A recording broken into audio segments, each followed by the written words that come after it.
નમસ્કાર દોસ્તો, હું છું ગોપાલ ઇટાલિયા. આ તમે મારી પાછળ જોતા હશો, અત્યારે માવઠું આવ્યું છે. કમોસમી વરસાદ ચાલુ છે. આ વિડીયો ચાલુ વરસાદે રેકોર્ડ થઈ રહ્યો છે.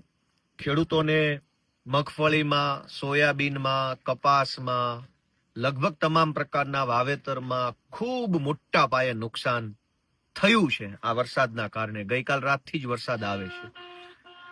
એક તો ખેતીનો ધંધો વર્ષોથી નુકસાનીનો ધંધો થઈ ગયો છે, છતાં પણ ખેડૂતો ખેતી કરે છે. અને ઉપરથી વારંવાર આવા માવઠાઓ આવે છે. ક્યારેક વરસાદ ઓછો આવે, ક્યારેક અતિવૃષ્ટિ થાય, ક્યારેક માવઠું થાય. ખેડૂતોએ દવા, ખાતર, બિયારણ, પાણી, મજૂરી પાછળ જે ખર્ચો કર્યો હોય એ ખર્ચો વળતરના સ્વરૂપે જો સરકાર પાસેથી મળી જાય તો ખેડૂતને નહીં નફો નહીં નુકસાનના ધોરણે આખું વર્ષ નીકળી જાય.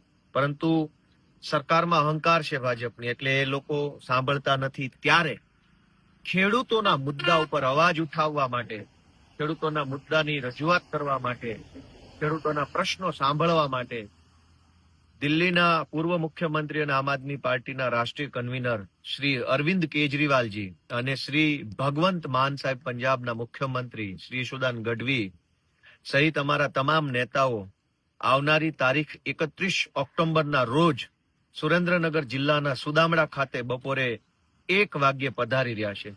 હું આખા સૌરાષ્ટ્રના તમામ ખેડૂતોને વિનંતી કરું છું કે આ ભાજપની સરકાર તો આપણી વાત સાંભળવા તૈયાર નથી, પરંતુ આ વખતે એવડી મોટી સંખ્યામાં આપણે આપણું શક્તિ પ્રદર્શન કરીએ, ખેડૂતોની શક્તિ બતાવી દઈએ.